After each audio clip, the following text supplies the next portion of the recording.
Hello everyone, welcome back to the Invincible YouTube channel.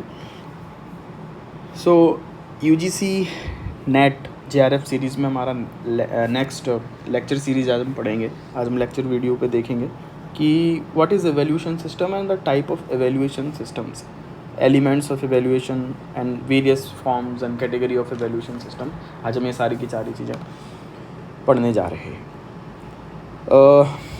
एक request करूँगा, please do subscribe the YouTube channel the aspirants invincible and do join this Telegram channel for more update and study material. Thank you so much. Let's begin. So evaluation system के बारे में हम आज पढ़ने जा रहे हैं. सिंपली सो एवेल्यूएशन सिस्टम होता क्या है, तो एवेल्यूएट करने ही एवेल्यूएशन सिस्टम होता है. तो simply it is a test और एग्जामिनेशन और to assess the performance as well as the needs of the students. तो स्टूडेंट कितना समझ रहा है कॉन्सेप्ट को, कहाँ पर उसको प्रॉब्लम आ रही है, कितना सर ने पढ़ाया, कितना बच्चों को समझ में आया, बच्चों को प्रॉब्लम कहाँ पर हो रही है, बच्चों को प्रॉब्लम और क्या पढ़ाने की ज़रूरत है, क्या बच्चे वो समझ पा रहे हैं जो सर पढ़ा रहे हैं. That process and that system is evaluation system. Simple है. इसे एवेल्यूएशन सिस्टम हम बोलेंगे. जो आप टेस्ट देते हो, जो आप एग्जामिनेशन देते हो, आप इंटरव्यू देते हो, कोई भी ऐसी टूल्स, कोई भी ऐसा प्रोसेस जहाँ पर आपकी नॉलेज को जज किया जाए, उसे एवेल्यूएशन बोलते हैं. क्योंकि एवेल्यूएट करेंगे आपकी लर्निंग आउटकम्स को, आपकी नॉलेज को, आपकी इन्फॉर्मेशन को, आपके ऑब्जर्वेशन को, सारे के सारे आपकी पर्सनैलिटी को टेस्ट करना. ये it is a method of evaluation, it is a type of evaluation. Simple है. हमें क्या बताता है, हमें स्टूडेंट के बारे में बताता है. स्टूडेंट में कितना समझ में आया, स्टूडेंट की ज़रूरत क्या है, स्टूडेंट को प्रॉब्लम कहाँ पे आ रही है, ये सारी की सारी बातें निकल के आती हैं एवेल्यूएशन सिस्टम से. Now the what are the basic characteristics of evaluation. Evaluation की कौन कौन सी विशेषताएँ होती हैं, कैसा होता है एवेल्यूएशन. सबसे पहले it is a organized systematic process. एक ऑर्गेनाइज सिस्टमेटिक प्रोसेस होगा, रैंडमली नहीं होगा, मोर और लेस कि कहीं भी कभी भी खड़े होकर नहीं पूछेंगे.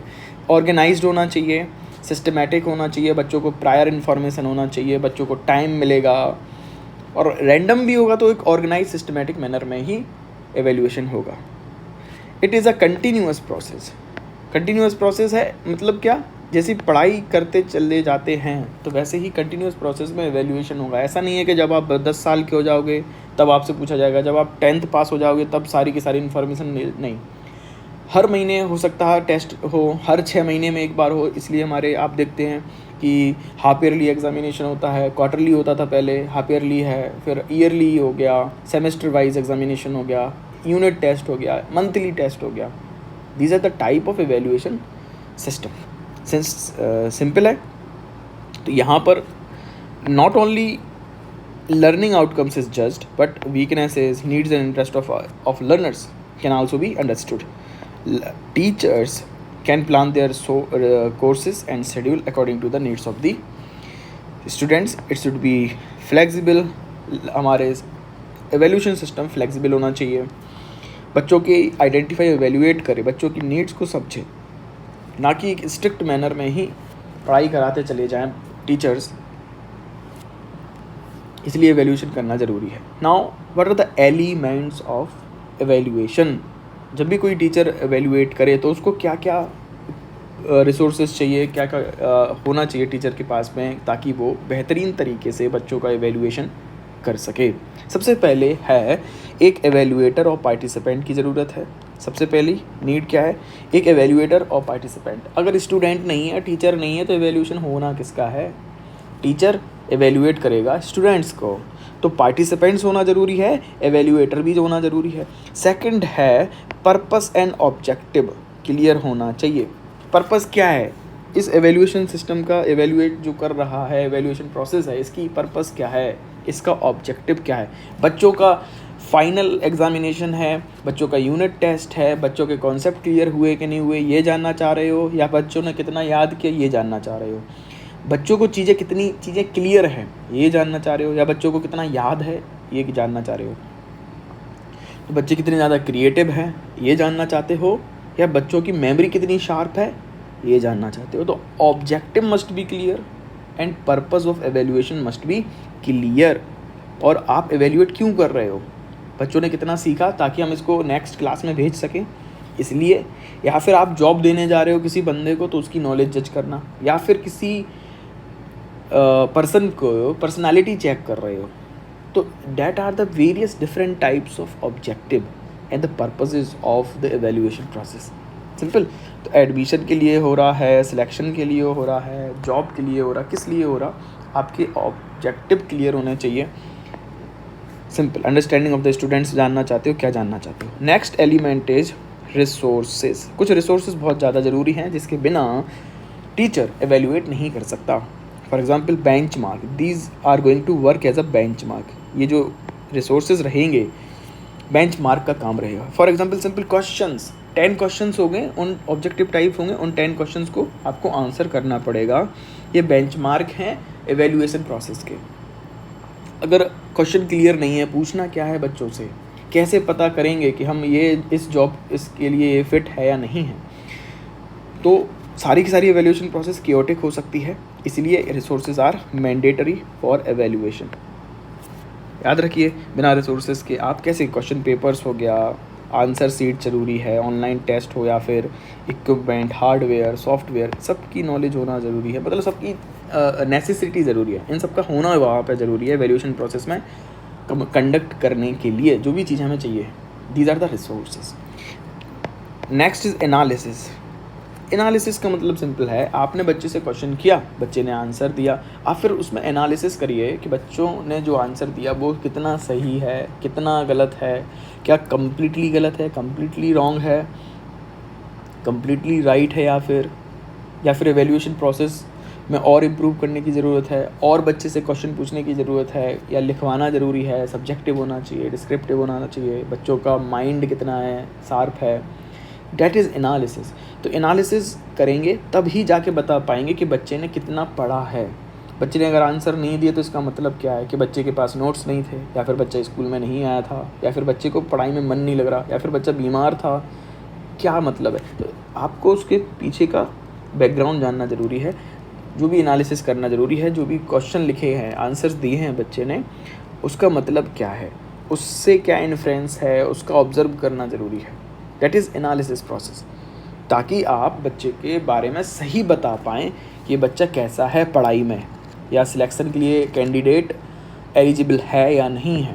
तो analysis is very important part. Next is type of evaluation. What are the type of evaluation. अब एवेल्यूएशन कितने प्रकार के होंगे, मोर और less it is based on the purpose and the objective of evaluation. Simple है। First evaluation can be of placement type. Placement simply किसी को job देना है, तो आप जानना चाहते हो इस बंदे को हम एंट्री अपनी कंपनी में एंट्री देने के लिए ये एलिजिबल है या नहीं है, हमको इसको एलिजिबल एंट्री देनी चाहिए नहीं चाहिए। तो it is a initial evaluation, also pre evaluation. ठीक है, at the beginning of the course, जैसे एंट्रेंस होता, एंट्रेंस टेस्ट, प्लेसमेंट एवेल्यूएशन, या फिर एंट्री लेवल एलिजिबिलिटी टेस्ट इसको हम बोल सकते हैं। फॉर एग्जांपल यूपीएससी में प्रीलिम एग्जामिनेशन है, और जेआरएफ कराने के लिए जो हमारा एग्ज़ाम होगा वो भी एक प्लेसमेंट एवेल्यूएशन है। आप जेआरएफ के लिए एलिजिबल हो या नहीं हो, ये आपका एग्जामिनेशन होगा, एनटीए कंडक्ट कराएगी, डेट इज़ प्लेसमेंट लेवल। यहाँ पर क्वांटिटेटिव क्वालिटेटिव दोनों ही तरीके से एग्ज़ाम लिया जा सकता है। क्वांटिटेटिव यानी जहाँ पे क्वांटिटी देखी जाएगी, मार्क्स देखे जाएंगे, क्वेश्चन नंबर ऑफ क्वेश्चंस देखे जाएंगे, और क्वालिटी के मतलब है आपकी पर्सनालिटी का टेस्ट होना, quality of answers are also important, observation की जाएगा। फॉर एग्जांपल इंटरव्यू के ज़रिए no concept of grades is applied in this type of evaluation, क्योंकि आप जब नेट जेआरएफ दोगे तो ग्रेड का क्या लेना देना वहाँ पे। आप यूपीएससी प्रीलिम्स दोगे या फिर स्टेट पीसीएस का प्रीलिम्स दोगे तो ग्रेड सिस्टम नहीं होगा, कट ऑफ होगा, यू आर एलिजिबल और नॉट। सिंपल है। सेकंड स्टेज के लिए इस तरीके से होता है प्लेसमेंट एवेल्यूएशन। सेकंड फॉर्मेट और second type of evaluation system can be formative type. What is formative type. तो फॉर्मेटिव टाइप में सिंपल याद रखना है, पढ़ाई करने के दौरान, पढ़ाई करते समय, पढ़ाई करने के साथ साथ बच्चों का एवेल्यूएशन करना फॉर्मेटिव एवेल्यूएशन कहलाता है, simultaneously with the course and the learning process. Simple है, बच्चों को कितना समझ में आ रहा है, बच्चों को प्रॉब्लम आ रही है नहीं आ रही है, कहाँ और इम्प्रूव करने की ज़रूरत है, तो ये एक यूनिट टेस्ट करा दिया जाए, तो इस तरीके से क्विज़ करा दी जाए, क्लास टेस्ट हो गया। These are the example of formative examination. Only quantitative techniques यहाँ पे यूज़ की जाएंगी, no risk of losing marks, क्योंकि अगर बच्चों ने यहाँ परफॉर्म नहीं किया तो फाइनल में जुड़ेगा नहीं। सिर्फ और सिर्फ हमें ये देखना है बच्चों ने यहाँ तक कितना सीखा, यहाँ तक कितना समझा, तो हम इसे क्या बोलते हैं, फॉर्मेटिव एवेल्यूएशन। कीवर्ड याद रखिए, एग्जाम पॉइंट ऑफ व्यू से बहुत बेसिक फंडामेंटल से क्वेश्चन आते हैं। फॉर्मेटिव एवेल्यूएशन, इस एवेल्यूएशन वाले लेक्चर वीडियो से आप मान के चलिए 101% यहाँ से क्वेश्चन ज़रूर आएगा। फेवरेट टॉपिक है, हम प्रीवियस ईयर क्वेश्चन पेपर्स जब पढ़ाई करेंगे, क्वेश्चंस करेंगे, तो आपको क्लियर हो जाएगा कि कौन से टॉपिक बहुत ज़्यादा इंपॉर्टेंट है। और इसी तरीके से मैं पढ़ा रहा हूँ आपको, तो बहुत ध्यान से सुनिए और हो सके तो बिल्कुल शॉर्ट सिनॉप्सिस तरीके से नोट्स बनाइए, अगर बनाने की ज़रूरत लगी तब। नहीं तो अगर आप रिवीजन कर लेते हो बार बार तो थ्योरी के नोट्स बनाने की ज़रूरत इतना है नहीं, फैक्ट पार्ट आएगा वहाँ पे अब नोट्स बनाने की ज़रूरत रहेगी। Next is summative evaluation. What is summative evaluation? Summative evaluation is proposed by Paul Black. तो direct question UGC NTA question पूछता है, किसने प्रोपोनेंट किया है, कौन है प्रोपोनेंट किसी भी इवेल्यूएशन का, मेथड का, बुक का, कॉन्सेप्ट का। तो याद रखिए, summative evaluation proponent is Paul black and it is external evaluation. ठीक है, समेटिव क्या कहलाएगा, एक्सटर्नल एवेल्यूएशन। अब होता क्या है यहाँ पर, it is simply at the end of any term और कोर्स, क्वालिटेटिव क्वांटिटेटिव दोनों हो सकता है। जैसे फॉर एग्जांपल आपका फाइनल एग्ज़ाम जो होते हैं किसी भी आप कोर्स में, ग्रेजुएशन में बोर्ड एग्ज़ाम्स होते हैं, end of term examination, these are the examples of summative. To sum up, summative means summary of learning, इसलिए एंड में जो एग्ज़ाम हो उसे हम समेटिव एग्जामिनेशन बोलते हैं, इसे एक्सटर्नल एवेल्यूएशन भी बोलते हैं।